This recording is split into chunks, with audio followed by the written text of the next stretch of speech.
So the following video, I'm going to talk about fixing the faucet in an Airstream 190. This is a 1995 Airstream. I'm going to go on to a rant a little bit, but you need to just understand that I have a loathing for RV dealerships. But after I go through that, I will show you how to change the faucet. It's actually pretty easy, except I'm going to point this out now. Don't forget to put all the pieces on when you're done. You'll figure it out when you watch the video. So now, let's get into it. Good morning, everyone. So as you know, I have talked a lot about why you should never buy from an RV dealer, why you should never take your camper to get repaired by an RV dealership. I've shown you the things that I've had to deal with my camper. My mom took this camper. I said, Mom, don't take it to an RV dealership. Well, she took it in. She just took it into the first place she saw, and it was an RV dealership. They are crooks. They're all crooks as far as I'm concerned. This is 3 for 3. They charged her $700 to do an inspection. They basically said they had to fix a leak. They also said they changed the faucet. A couple other things that they couldn't fix that they didn't do. They tested the hot water heater. It didn't work. Well, they think it didn't work. I'm going back through and checking all their work because you can't count on anything. This is Humphrey RV in Montrose. They're idiots just like the rest of them. So here's the short of it. They charged her $700 to go through and tell her what didn't work, fix a faucet, and one other leak. That was it. We're gonna go take it out and go camping. And I put water in it, turn on the faucet, and the faucet is leaking. All right around the fitting. Is it a big deal? Probably not. I can probably crawl under there. It's a very tight spot. Take it off. They probably didn't put Teflon or something, the Teflon tape. They probably just didn't do it right. But the simple fact is she paid $700. She got the camper back. She took it in. She told them that we wanted to go do this camping trip. She took it in. That was 6 weeks ago. It took them 6 weeks to not fix a faucet correctly. That is what you get from RV dealerships. If you want your camper fixed and you can't do it yourself, look for a RV repair guy, not a dealership. They don't care about their money from repairs. They don't care about that.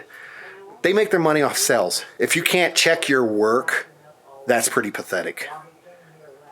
Seriously, that's really pathetic. Humphrey RV, Montrose. That's all I'm going to say on it. She spent $700. It took them 6 weeks, and she got back for it a leaky frickin' faucet. Don't buy from them. Don't buy from any dealership. That's my 2 cents.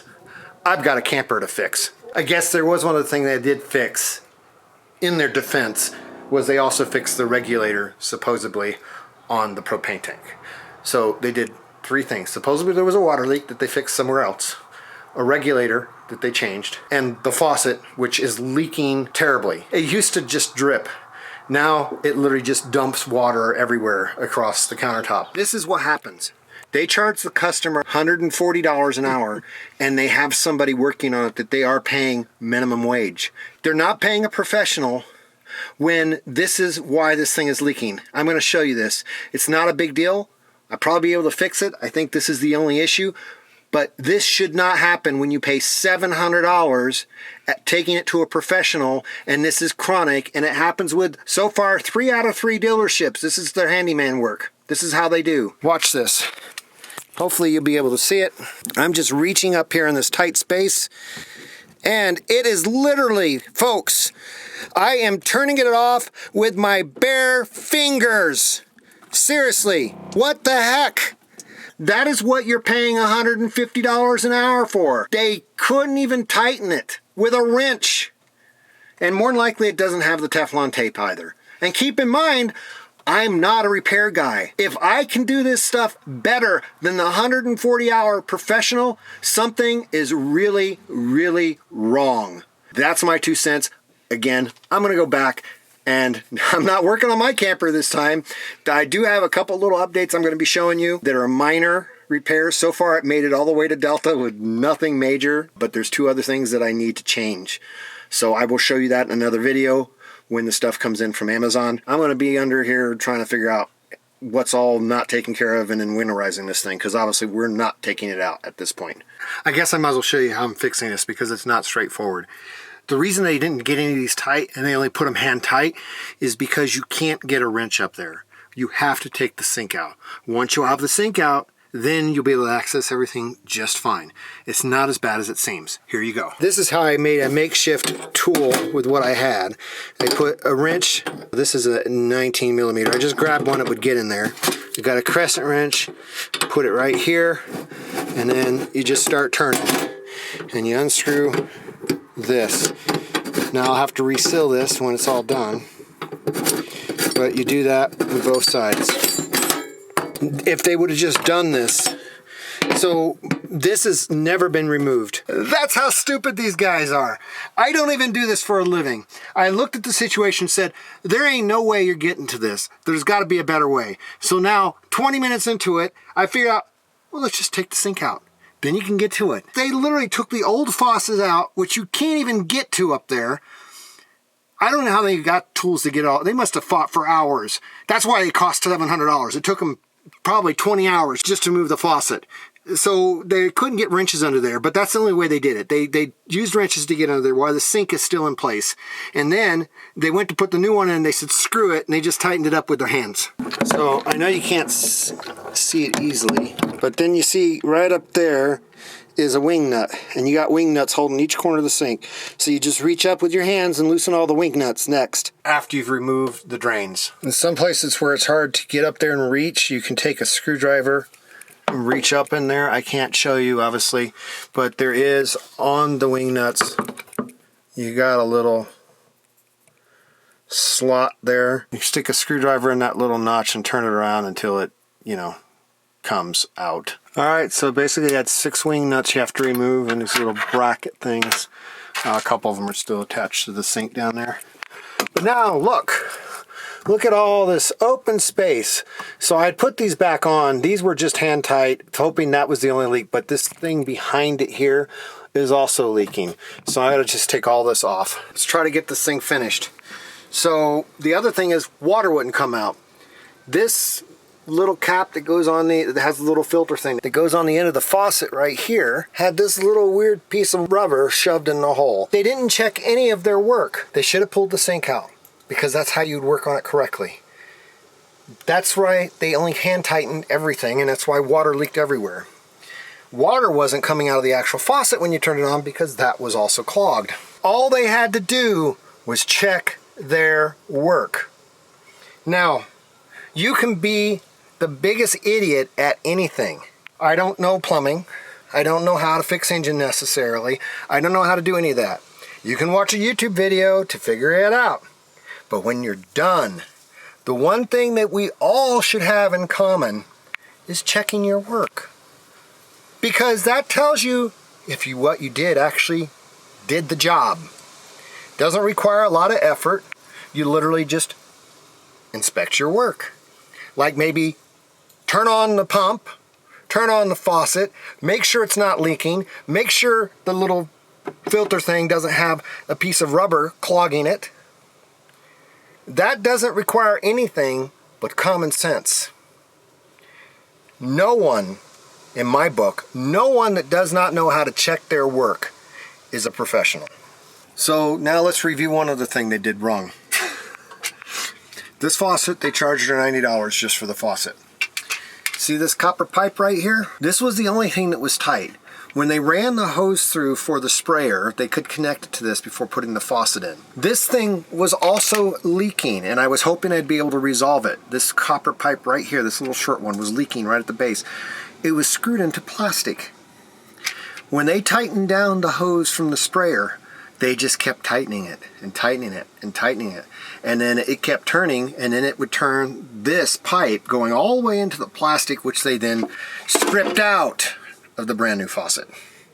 So even though I fixed by getting extensions and just being able to get in here so I could tighten up the other lines, this could not be fixed because they ruined the $90 faucet, which again, had they checked their work, they would have realized they ruined the $95 faucet. But my mom just went ahead to True Value, which isn't the cheapest place in town, and bought a brand new one. Exactly the same brand and everything, except it's a newer model. It's got a quick disconnect for the sprayer. All right, so I got the quick disconnect for the sprayer on. I've got my extensions. I cut this out a little bit wider with a jigsaw so that I have room to work. So now that I can work on all this and maneuver, oops, don't want to turn the water on accidentally, but I can work with all these fittings. This barely reached, as you could see. That's where the pipes used to stop, right down there. They barely reached to this. They should have just added the extra 8 inches to be done with it. So I'm going to just leave it out. This is nice. You can work with it like this. You got enough length, you can do something and make sure there's no leaks, and it all looks good. I'm just testing for leaks. Let it run for a bit, and then I'll do the same with the sprayer, and I'll just hold the sprayer over the drain hole. Just going to let this run with the water going. Now let's just see how it does. No leaks so far. Get the air out of the line. Sprayer's working good. Look at that. No leaks. Wow. Look how easy that is when you just do it right. This literally 20 minutes, 30 minutes tops, pull out the sink. 15 minutes to connect the faucet. And maybe another 20 minutes at most to put it all back together. So this would have taken me total, had I not had to deal with all the previous crap, maybe an hour. They billed her, I think, 2 hours of labor according to the ticket. So they charged her $300 plus $90 to install a faucet that they didn't even check to make sure it was hooked up right, and that they screwed up the faucet on. All right, so while I'm here, I'm gonna go ahead and replace these washers with nice clean ones. They go there, like so.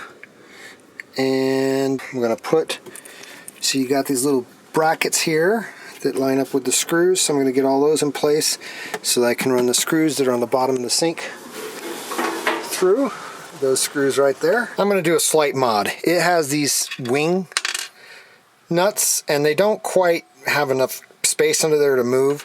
So like you've seen before, I keep every screw, every piece of hardware I buy, I keep that with my camper. It comes in handy. So I already had these nuts here from something else. So put all these on first, like this. If this socket's not deep enough, I'll just get a deeper one. And then I'm gonna just use this. Makes more sense. Yeah, that worked easier. I don't actually stick the socket all the way on. I just kind of set it there, and it has enough grab, and this has enough depth that it works. But you could just get a deep set socket and do the same thing, and then you don't have to waste your time with these, because these don't quite clear very easy on some of the turns because there's hitting wood, and so they're kind of a pain. So just do that. I would get some lock washers too and put under it, but I don't have any. But this didn't have lock washers. All right, so I'll take my new gasket and I can just slip it underneath here, in theory. Yeah, there we go. I gotta get that cleaned up. Make sure none of that little stuff is left over. All right, so that's in place. Now, I got this stuff, which I have no idea how we apply that. I guess you just clean off the old stuff and gook it on, so I'll do that. So I have no idea if this is right or not, but I gooked it all on like silly putty, and I'll cinch it down. I'm sure what will happen is it'll just ooze out the sides and I clean up the mess. We'll know if it works because we'll just test it and see if water leaks. Meanwhile, water pressure has been on this entire time and it hasn't been leaking, so that's good. That's a good sign. All right, it's tight. I'll clean up all the goo, and you can't really see down here because I don't have a flashlight anymore, but the seal should be good down here. I hope it works. It goes nothing. Fill it up. I don't see water dripping. Cleaned it all out.